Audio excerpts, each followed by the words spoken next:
Okay, we're talking Frozen Four's arrival in Washington, D.C., and I've got with me two college hockey experts. To my left, Nate Ewell, the Media Relations Director for the Washington Capitals, who played a founding role in InsideCollegeHockey.com, which is an indispensable online resource for college hockey fans. And to my right, Don Fishman, the Assistant General Manager of the Washington Capitals. And Don had a pretty fun role a few years back, actually being part of the team that called Harvard's last national championship in hockey in 1989. Thanks both of you for joining me. And we're just a week away from this spectacular event arriving. And right out of the gate, I'd like both of you to share with me. I mean, I feel as a Washingtonian that I'm still pinching myself that this event's coming to my hometown. Can you take us back to the genesis? How did this coup for Washington hockey come to this town? Don was there for the start, so. I'm glad you mentioned being a Washingtonian, because for me, Nate's really the college hockey expert. I'm not a college hockey expert. I love college hockey and college, broadcast it, and I'm from Washington and was working for the city, and there were some other folks involved, mostly the Greater Washington Sports Alliance folks there, who were also committed to trying to get this event for DC. And a lot of us thought it was realistic. We didn't think it was a shoo-in at all. In fact, we always thought we'd lose to Philadelphia, I think, in the end, because Washington's not a traditional hockey market. But we knew we had a great shot, because the Frozen Four brings its own fans, so you don't have the pressure to sell out, per se. But the one thing we had in our advantage, Washington, was we had this great downtown arena, and as you all know, college hockey fans love to party and drink and go to restaurants and go to the mall, and we thought it would be a great fit, and I think in the end, the NCAA agreed. I think they thought that college hockey fans would love coming to Washington, D.C., coming to the nation's capital for this tournament. And when we bid on it in 2005, this was the first of 4 events, and I think the fact that we got the first one, 2009, showed how much they liked us. They also gave 2010, 11, 12, but we got the first one. Nate, how competitive a process was this for bidding? Who did Washington beat out, and do you have a sense of how lucky we got? It's really tough. I mean, there are a lot of cities, and I don't even know how many first went in there, but the NCAA committee narrows it down, and they take all sorts of criteria: the building, the city, travel, and innumerable numbers of things to look at. And it comes down basically to what's the student-athlete experience going to be like, and what's the fan experience going to be like. And it's hard to argue with Washington, D.C., especially now in retrospect, that we have a little bit more of a hockey fever in this town, thanks to what the Caps have been able to do. Tell me a little bit, for most fans that are going to be coming to this, certainly the Washingtonians, this is going to be a pretty new experience, both of you. What are we in store for here? If we are just used to going to the NHL games, what's different about the atmosphere of the play? What are we going to see over the course of 3 days? One of my favorite things is, I'll give you 2 actually. It doesn't matter what happens, people cheer. There could be a goal on one side, a hit on one side.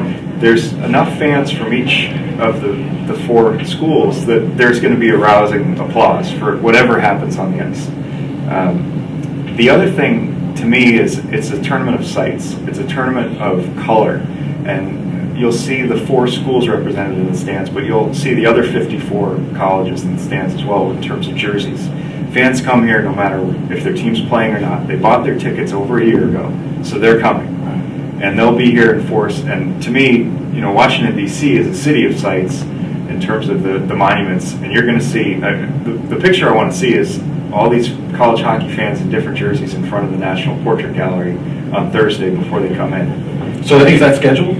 No, but you'll just see it impromptu. Okay. I mean, it doesn't need, and you'll see it in the bars afterwards. I mean, right. That's another thing that I think is a little bit unique. I mean, obviously Caps fans have a lot of fun, but this is a vacation for these folks. A lot of them are reliving their college experience for years and years and years beyond it. And some bloggers will be as well. Don, do you have a favorite sort of association with your sort of immersion at Harvard and calling games? I think Nate hit the nail on the head. For me, it's the colors and the sounds of the college game all packed into an NHL arena. I think fans coming to this who are hockey fans who have been to a college football game, a big college football atmosphere, imagine that atmosphere but packed into a smaller 18,000 seat arena. I mean, some of my best memories were about the colors and the sounds. Actually, my best memory is a loss when we had Michigan State came into Harvard for a first-round regional, and Michigan State loaded up. It was my freshman year at Harvard, and they brought in their band to Bright Hockey Center in Cambridge, and it was awesome. I mean, you had this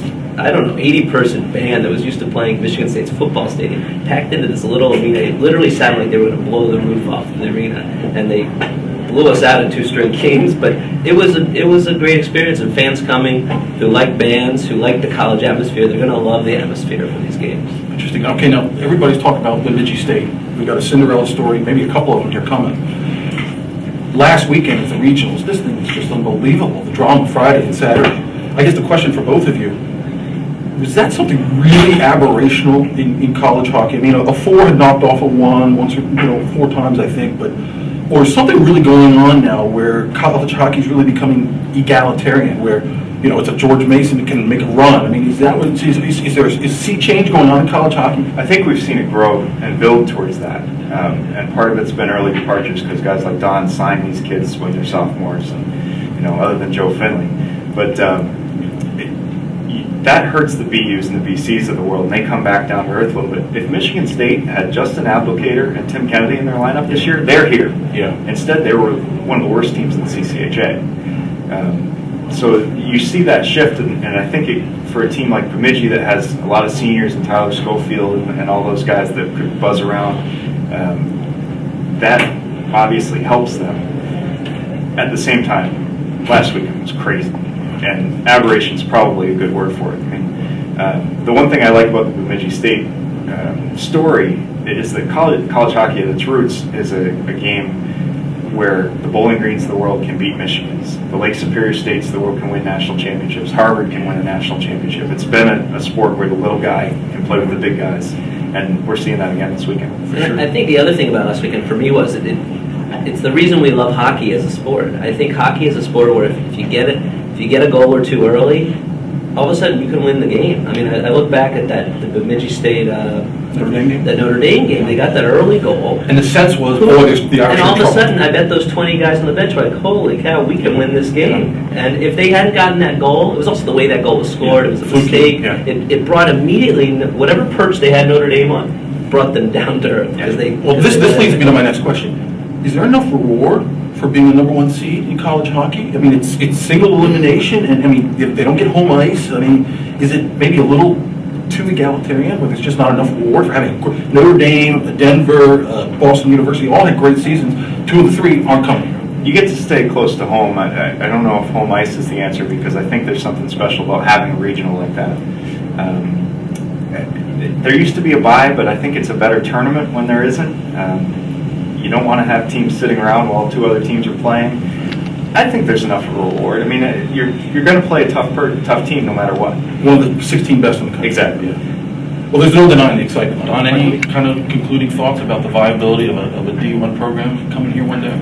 I think it'd be nice. It's probably not on the near-term horizon, mostly because, as Nate pointed out, the economy's in a rough patch here. So a program like Navy, which is probably the most likely, it's probably several years away from considering a D1 program. So most likely this is a unique event that we hope to get again, in fact, in Washington in the next 5 to 10 years. But what I like to maybe think about this weekend is it'd be nice to get some other level of hockey in this area other than the professional NHL level. We have Hershey 2.5 hours away. It's great that our fans go there. But it'd be great to have AHL hockey or college hockey at some level here in the next decade, so we could take our kids to a game that wasn't the Washington Capitals. Hey, both of you guys played a key role, I know, in getting this event to Washington. So on behalf of all hockey fans here in D.C., thank you and enjoy the tournament. Thanks. Thanks.